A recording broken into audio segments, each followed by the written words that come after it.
4 বছর পার, কিন্তু এখনও রিপোর্ট নেই। টেট প্রশ্নভুল মামলার ভবিষ্যৎ কী?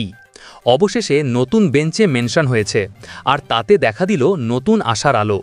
কিন্তু এবার কি সত্যিই রিপোর্ট জমা পড়বে? আর কবে শুনানি হবে? টেট 2017 এবং 2022-এর প্রশ্নভুল মামলা নিয়ে একটি গুরুত্বপূর্ণ আপডেট উঠে এলো কলকাতা হাইকোর্ট থেকে। দীর্ঘদিন ধরে ঝুলে থাকা এই মামলার রিপোর্ট জমা দেওয়া নিয়ে অবশেষে তৎপরতা দেখা গেল।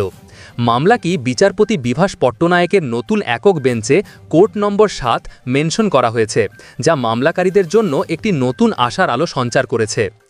আজ মামলাকারীদের পক্ষের আইনজীবী আলী হাসান আলমগীর মহাশয় বিচারপতি পট্টনায়কের বেঞ্চে মামলাটি মেনশন করেন।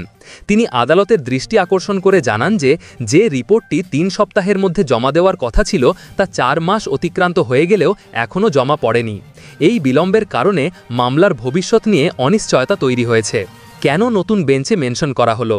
পূর্ববর্তী ডিভিশন বেঞ্চে, যার নেতৃত্বে ছিলেন বিচারপতি তপব্রত চক্রবর্তী, একটি টেকনিক্যাল সমস্যার কারণে রিপোর্ট জমা দেওয়া সম্ভব হয়নি।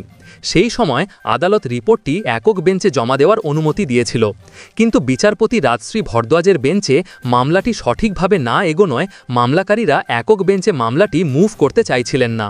অবশেষে বিচারপতি বিভাস পট্টনায়কের নতুন বেঞ্চে এই মামলার মূল বিষয়টি আসায় রিপোর্ট জমা দেওয়ার প্রক্রিয়া ত্বরান্বিত করতে আজ মেনশন করা হয়। আদালতে যা ঘটল: আইনজীবী আলী হাসান আলমগীর বিষয়টি মেনশন করার পর বিচারপতি প্রথমে বিরোধী পক্ষকে অর্থাৎ পর্ষদকে নোটিশ দিয়ে মেনশন করার নির্দেশ দেন। মামলাকারীদের আইনজীবী সেই মতো আগামীকাল নোটিশ দিয়ে আসার কথা জানান। কিন্তু এর কিছুক্ষণ পরেই একটি অপ্রত্যাশিত মোড় নেয় ঘটনাটি। পর্ষদের পক্ষের আইনজীবী রাতুল বিশ্বাস আদালতে উপস্থিত হন এবং তিনিও বিষয়টি মেনশন করেন।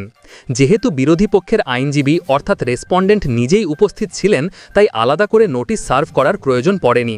বিচারপতি উভয় পক্ষের বক্তব্য শোনার পর মেনশনটি গ্রহণ করেন। এই মেনশনের ফলে যা হতে পারে: দ্রুত শুনানি। যেহেতু মামলাটি সফলভাবে মেনশন করা হয়েছে, আশা করা হচ্ছে আগামী 2-3 দিনের মধ্যেই এটি শুনানির জন্য লিস্টেড হবে। রিপোর্ট জমা।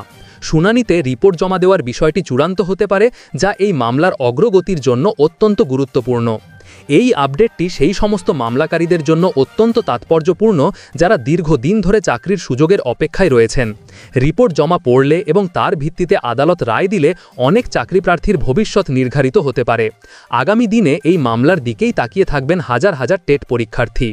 তোমার মতে এবার কি টেট প্রশ্নভুল মামলার রিপোর্ট জমা পড়বে? নিচে কমেন্টে জানাও। আর এমন আপডেট সবার আগে পেতে চ্যানেলটি সাবস্ক্রাইব করে রাখো।